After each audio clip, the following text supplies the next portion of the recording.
Kendala paling umum ketika memulai usaha ternak entok ini adalah di modal. Terutama adalah modal untuk pembuatan kandang. Sebetulnya ada cara yang lebih sederhana, teman-teman. Cara untuk mengelola modal yang minim supaya ternak entok kita bisa berjalan dengan lancar. Misalnya nih, kita hanya memiliki dana 300.000. Kira-kira cukup tidak kita untuk memulai usaha ternak entok?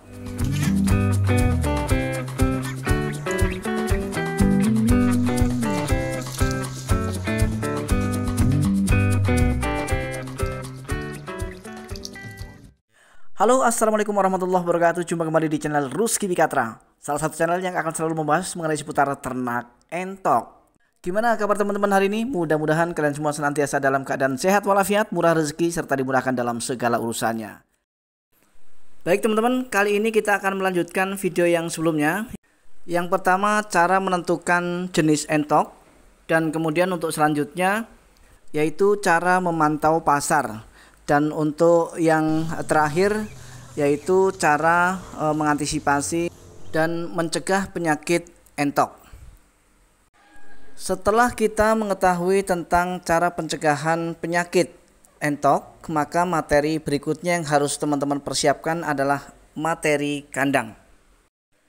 Untuk materi kandang ini teman-teman bisa gunakan kandang sistem koloni atau biasa juga disebut dengan semi umbaran, dan banyak juga yang menyebutnya dengan bahasa semi intensif.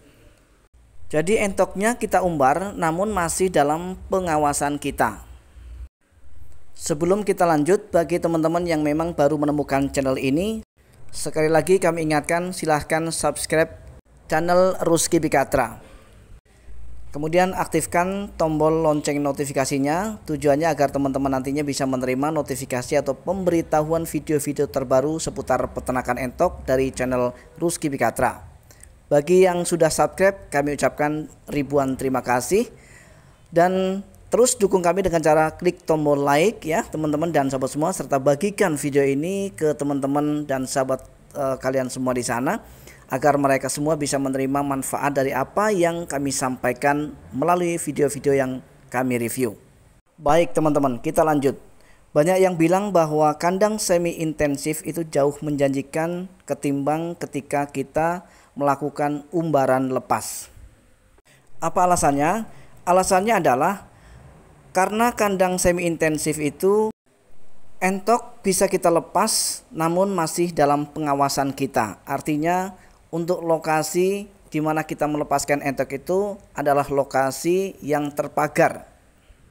Namun entok-entok bisa mencari pakan sendiri ya untuk membantu kita dalam meminimalisir biaya pakan. Mereka akan menyantap apa yang mereka dapat ya. Contohnya adalah serangga dan juga cacing dan juga lain sebagainya teman-teman. Namun mereka tetap masih dalam pengawasan kita karena area yang kita gunakan untuk beternak adalah area yang terpagar teman-teman. Sedangkan ketika entok kita umbar lepas ya tanpa ada safety ataupun pagar, maka kita akan kesulitan untuk pengontrolannya teman-teman. Entok akan berpotensi untuk keluar dan bermain-main dengan entok lain, terutama adalah entok tetangga. Akhirnya apa? Dengan entok-entok kita kemudian bergaul dengan entok yang di luar sana, entok tetangga misalnya, atau entok-entok lain yang mungkin sama-sama diliarkan, maka akan berpotensi entok kita untuk terserang penyakit. Karena kita tidak pernah tahu apakah entok tetangga apa benar-benar sehat atau bahkan justru malah membawa bibit-bibit penyakit. Maka paling aman kita memang harus menggunakan pagar pembatas teman-teman. Untuk selanjutnya, setelah kita bisa menentukan jenis entok apa yang akan kita ternak, maka kita harus mengetahui juga jumlah entok yang akan kita ternak. Apakah kita harus menggunakan indukan atau justru malah kita akan beli dari anakan? Sebetulnya ini sudah pernah kami bahas ya pada video-video sebelumnya. Sebaiknya teman-teman mulai dari indukan saja. Kenapa harus mulai dari indukan? Karena ketika kita beternak mulai dari indukan, maka prosentase angka kematian itu sangat minim teman-teman jika dibandingkan dengan ketika kita mulai dari anakan. Entok dewasa akan lebih kebal terhadap penyakit serta daya tahan tubuh dari entok dewasa juga lebih kuat. Sedangkan untuk DOE atau anak entok itu akan sangat mudah sekali mati. Anak entok terkena dingin sedikit saja sudah rawan terhadap kematian teman-teman.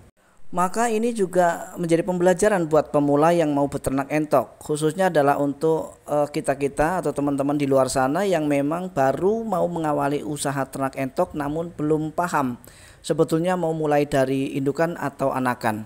Sebaiknya memang teman-teman harus mulai dari indukan. Kenapa? Teman-teman bisa buktikan sendiri jika memang teman-teman memang benar-benar masih pemula kemudian mengawali dari anakan yang mana teman-teman belum tahu seluk-beluk atau cara merawat DOE entok, maka yang akan terjadi teman-teman pasti akan menyesal. Kenapa menyesal? Karena bisa saja dari 100 ekor entok yang teman-teman beli, dalam hal ini adalah anakan, paling-paling bisa hidup 50% saja teman-teman sudah sangat super sekali, sudah sangat bagus sekali. Itu kalau memang teman-teman betul-betul masih pemula. Contoh dari 100 ekor DOE entok yang teman-teman beli, paling hebat itu bisa hidup sekitar 50 ekor. Artinya 50% teman-teman. Itulah pentingnya kita mulai dari indukan. Untuk memulainya kita bisa membeli satu pejantan 5 betina. Jadi cukup 6 ekor saja teman-teman, dan itu merupakan perbandingan yang sangat ideal. Satu pejantan 5 betina. Atau jika teman-teman modalnya kurang cukup atau minim, boleh 4 betina 1 pejantan, itu juga ideal.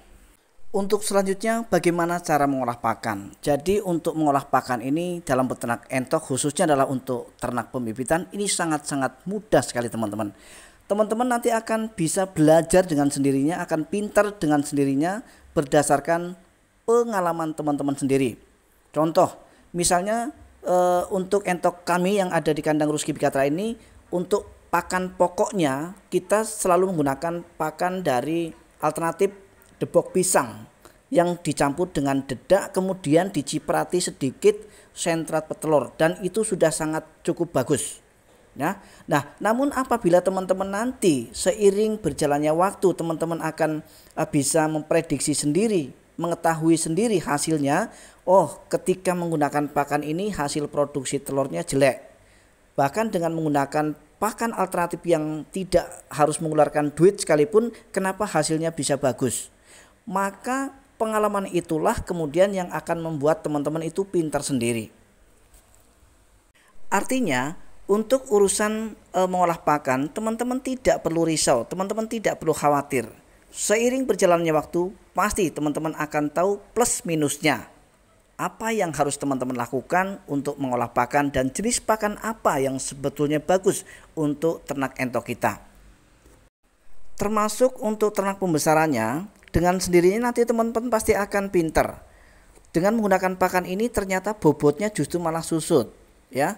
Padahal sudah dikasih makan 3 kali dalam 1 hari. Maka teman-teman pasti akan berpikir, berarti harus diganti dengan pakan ini. Dan dari sekian banyak pakan yang tersedia, tentu saja pasti akan ada salah satu yang cocok untuk ternak pembesaran. Seperti apa dan apa sih jenisnya? Tentu saja teman-teman boleh simak kembali video-video kami sebelumnya. Di channel ini sudah kami review tentang banyak sekali pakan alternatif yang mampu untuk menambah bobot daripada entok-entok yang kita ternak dengan menggunakan sistem pembesaran. Silahkan dicek di channel ini teman-teman. Untuk yang terakhir, teman-teman harus menguasai finish daripada beternak. Apa sih finish daripada beternak entok itu? Finish daripada beternak entok adalah pemasaran. Bagaimana cara menjual entok dengan mudah dan tidak ribet, tentu saja dengan harga yang jauh lebih baik. Nah, tentu saja pada video kita juga sudah kami review ya teman-teman, kemana kita harus menjual entok-entok kita, baik dari hasil pembibitan yang berupa DOE maupun dari ternak pembesaran kita, yaitu menjual daging ataupun bobot entok yang kita besarkan. Cukup simpel bukan teman-teman untuk bisa berhasil dalam usaha ternak entok? Yang pertama, sekali lagi saya ulangi, yaitu menentukan jenis entok.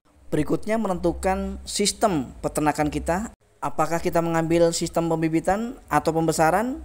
Kemudian untuk yang berikutnya, kita harus paham tentang berbagai macam penyakit yang bisa menyerang entok serta solusinya. Kemudian untuk finishnya adalah penjualan. Jadi untuk masalah penjualan ini menjadi ujung tombak teman-teman ya, karena ini merupakan target kita, target atau finish dari sebuah proses membesarkan entok maupun membuat entok kita menghasilkan DOE. Baik teman-teman, sepertinya sudah sangat-sangat lengkap dan sangat detail sekali kami menjelaskan ya teman-teman. Untuk video kali ini memang durasinya agak sedikit panjang, namun percayalah dengan panjangnya durasi tentu saja ada banyak makna, ada banyak manfaat yang kami sampaikan yang mudah-mudahan nanti akan bisa teman-teman realisasikan di peternakan teman-teman semua. Akhirnya kami dari Rusky Bikatra undurin, mohon maaf atas segala kekurangan. Insya Allah kita akan bisa berjumpa kembali pada video-video Rusky Bikatra selanjutnya. Assalamualaikum warahmatullahi wabarakatuh. Salam ternak, salam satu hobi, dan salam sukses untuk kita semua.